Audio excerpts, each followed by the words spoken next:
Shivaram, and he will talk to us about reducing cross-topic political homogenization in content-based news recommendations.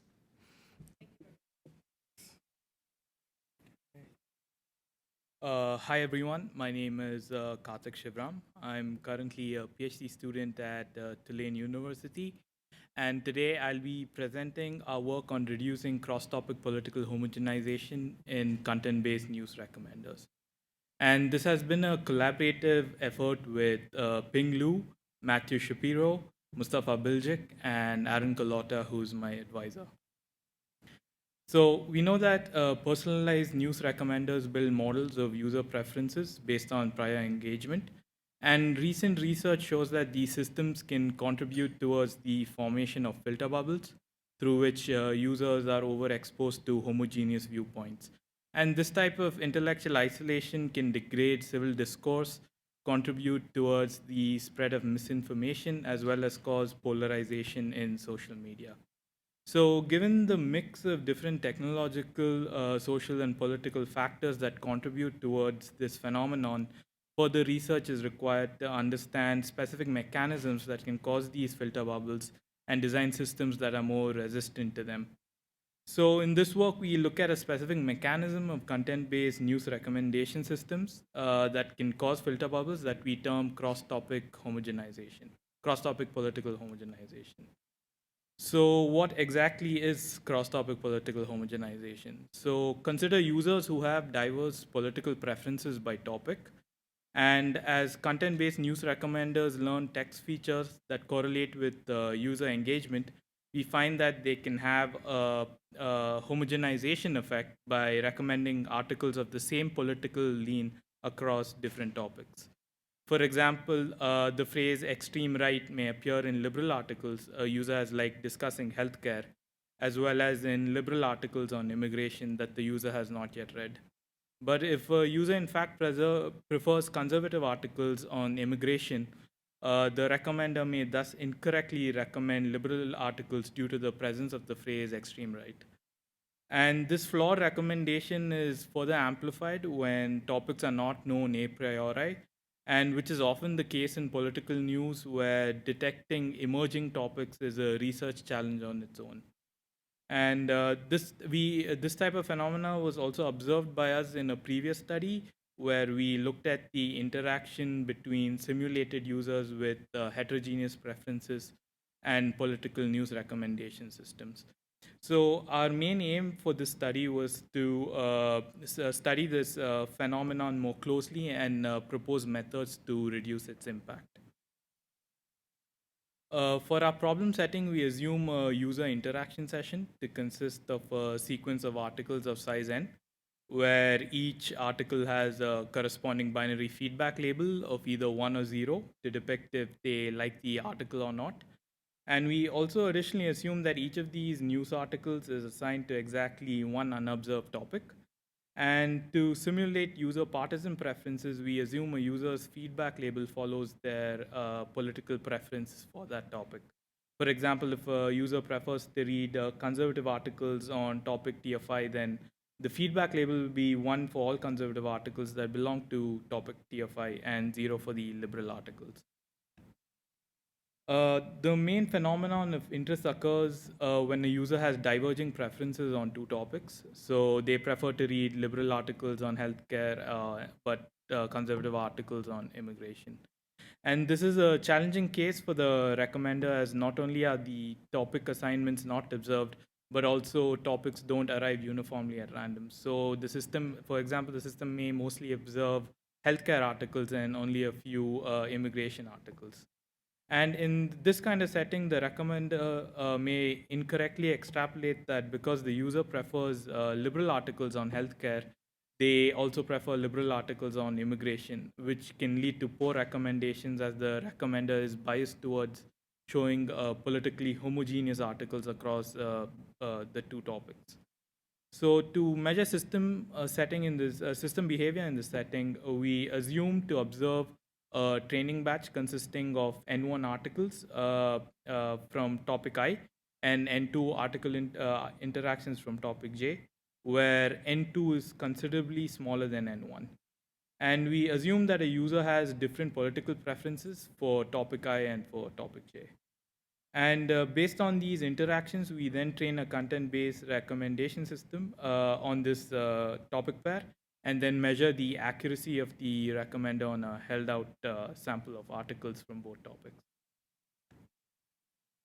And so, in order to reduce this effect of cross-topic political homogenization, we leverage the recent advances in neural attention mechanisms and multitask learning, where in our first approach, we aim to reduce attention on topic-dependent polarized terms.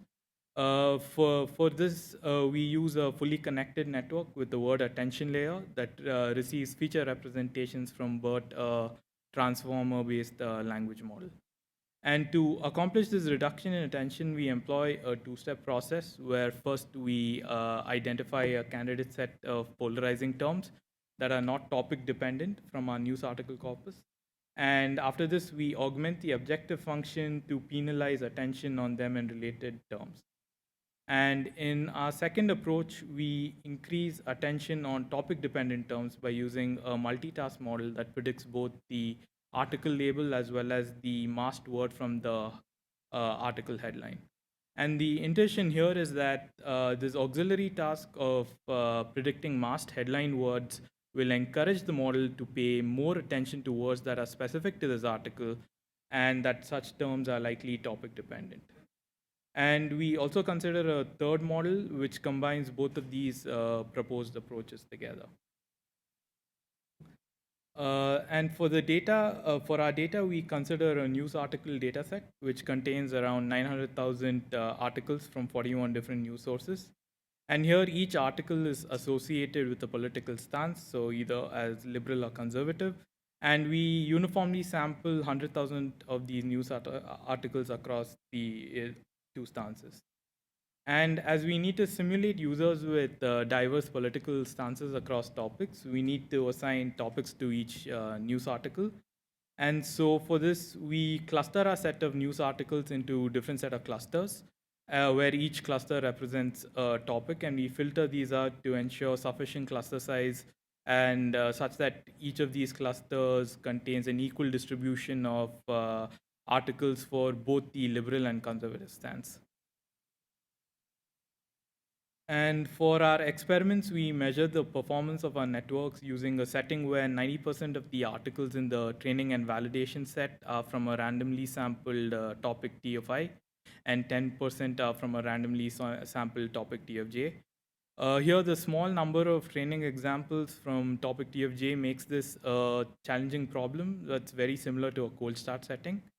And the test set is comprised of an equal distribution of articles from both topics TFI and TFJ.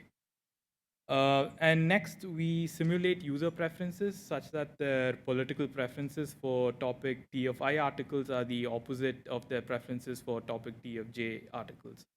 And we repeat experiments for 45 pairs of topics, where each run consists of a different topic pair, which are sampled from our list of discovered topics. And after with this, we then predict on the test set and compare the overall accuracy of each approach, as well as investigate how the accuracy varies by topic. And here our goal is to improve accuracy on topic TFJ without harming accuracy on topic TFI.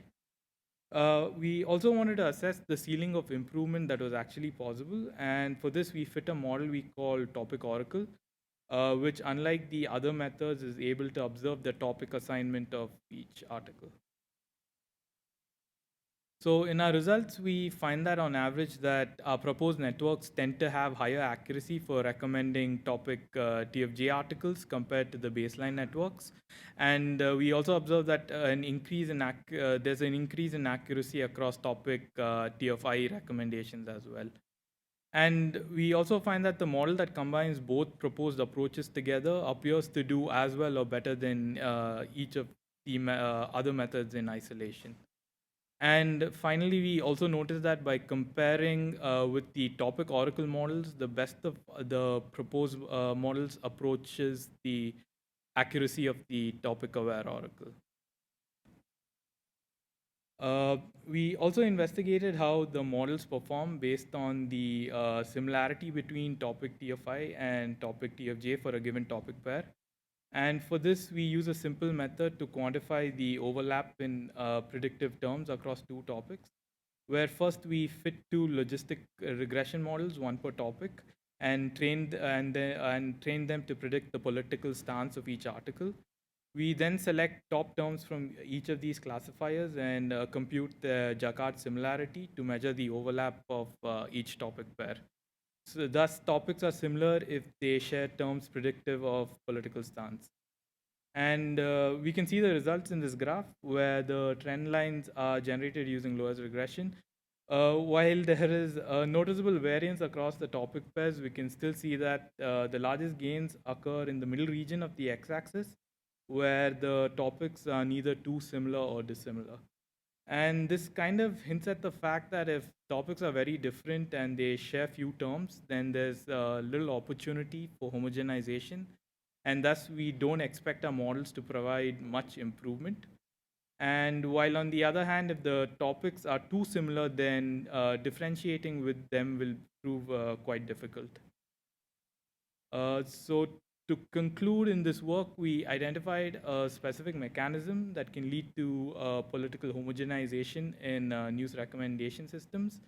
And we proposed attention-based neural networks to reduce this behavior. And these proposed approaches reduce the impact of cross-topic political homogenization for simulated users with opposing political leanings across topics. And for future work, we plan to perform user studies to confirm the intensity of such homogenization and to better measure the impact of our proposed approaches. And we also want to experiment with a wider set of recommendation approaches to better understand the variation in algorithmic effects. And finally, we also want to perform algorithmic auditing to quantify the extent to which cross-topic political homogenization occurs in deployed real-world news recommendation systems. I think that's it. Yep. Thank you. Thank you very much. So we have a number of questions on this, and people are especially curious about your data set. So how did you make the political labels? Did you have human annotators? And if so, did they maybe introduce bias into the data set? No. So the political stances for the articles are actually derived from the news source. So there's this organization called allsites.com that is a media bias rating. They assign media bias ratings for different types of news organizations.